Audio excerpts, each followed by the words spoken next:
it feels like a good day to maybe acknowledge what we've devoted ourselves to throughout our lives up to this point. And then what we commonly devote ourselves to on a daily basis. And this is about really becoming aware of where most of our focus and attention goes to, and where our minds arrive every day. What types of thoughts are we really giving a lot of life? What types of expressions are we offering to the world, and where are they coming from? Today maybe is a good day to take a really deeply honest look at everything. Devotion's a word that may not be commonly used in these areas, but that's kind of what's going on. We are very committed and very devoted to our habits. We are deeply committed to keeping parts of our presence alive. And we are deeply devoted to certain aspects of our life that we show up for every day. So today, maybe let's take a look at what we're devoted to. What emotions are we devoted to? What feelings and expressions and thoughts are we devoted to on a regular basis every day? And be really honest about that. And then once that's in place, we can do whatever we like with it. We can continue and proceed with those commitments, with embracing all of that, with keeping all of that alive, with feeding all of that, whatever it is. If it's good for us and good for the world, and if it's not, then what a beautiful moment to start to rewrite our story, or not rewrite our story and have no story. That's fine too.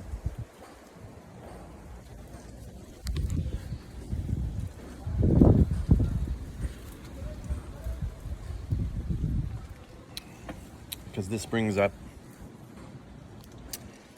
this is kind of like really true, I guess, mindfulness is just a hyper awareness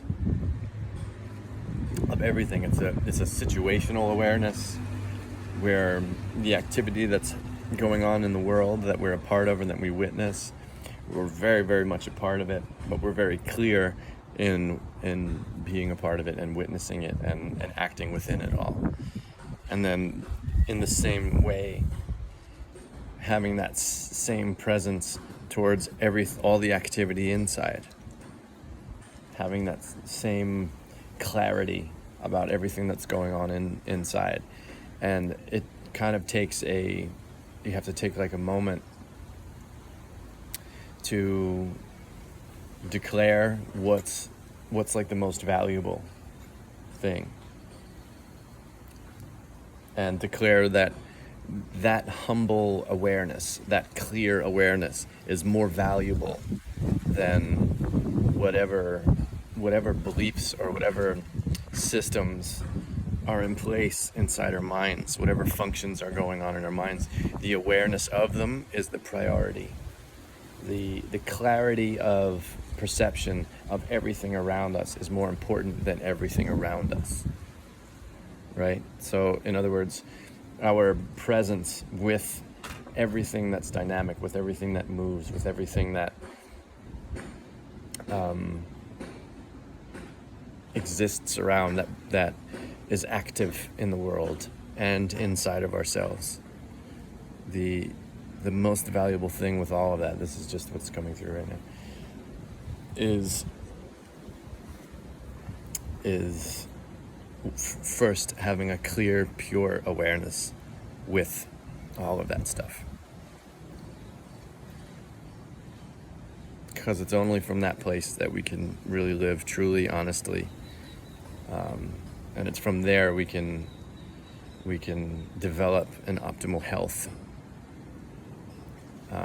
and an expression outwardly in the world that's aligned with the good of the world, if that's where we end up finding ourselves. But I feel like that's kind of a natural occurrence when we have this presence, is we seek to align with the good, and we seek to align with the harmony of life that helps life move towards greater quality. It just seems like that's where it ends up when we tune in in this way. And then the same thing within ourselves, because we can look at it as like micro and macro cosms, our internal world. When we show up for that with pure clarity, pure awareness, and simple, basic observing of everything that's going on, really tuning in with all of it for what it is, and really being honest and present with where it all may be coming from, and remaining in that open and clear space as everything arises, no matter what arises, and really being there with everything. And when we really do that for ourselves, what ends up being the natural kind of response to that is the greatest wellness of our internal space, of our internal being, because we want what's best for ourselves, right? And our approach towards our inner self, our landscape, and our own mind, and all the aspects of what we call ourself, is microcosmic for how we end up approaching the world outwardly, right? So that's when we do the internal work. The way we act out in the world is just a reflection of how we are inside. And you can think of this in a way of finding compassion for those who are destructive out in the world. That's only a fraction of how destructive they are inside, and how tormented they are inside, if they're causing trouble, if they're causing struggle and torment, if that's the actions that they're offering into the world. That's just a small reflection of what their internal self is like, and their experience inside is like. That's important to know when we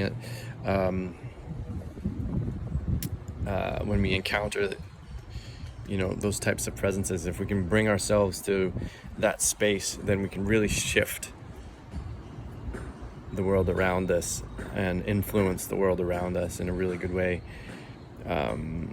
Even if that stuff's going on, when we don't join those, and this is very challenging, this is a very challenging practice to do, but if we work on it, I feel that we can, again, we greatly improve our own experience, because again, the whole internal thing is the external thing. And if we're witnessing horrible things externally, or toxic or dangerous or destructive things out in the world, and we show up in a harmful, destructive way inside ourselves, then we end up joining that world and then acting that same way in the world. So the more we maintain this relationship inside to all the stuff that arises within ourselves in this clean, passive, and like kind of all accepting way, then we can make adjustments out in the world, and the actions that end up being out in the world, even if they're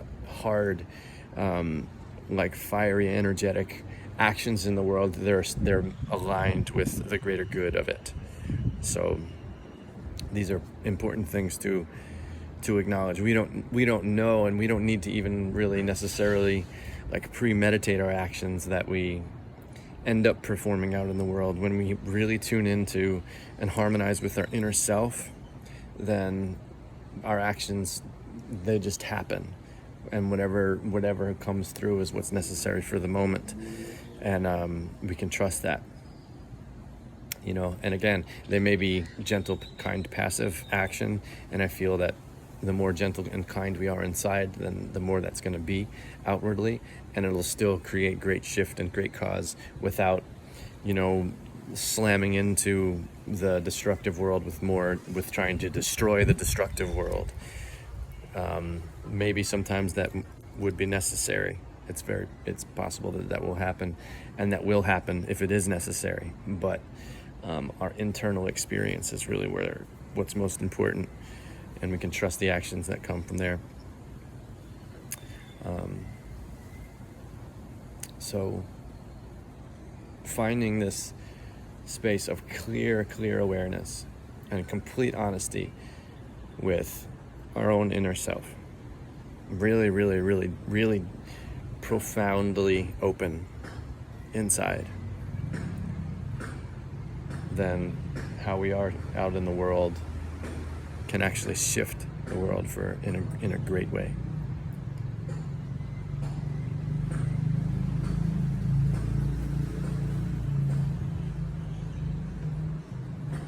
Thank you for listening. Many blessings. And peace to you. Namaste.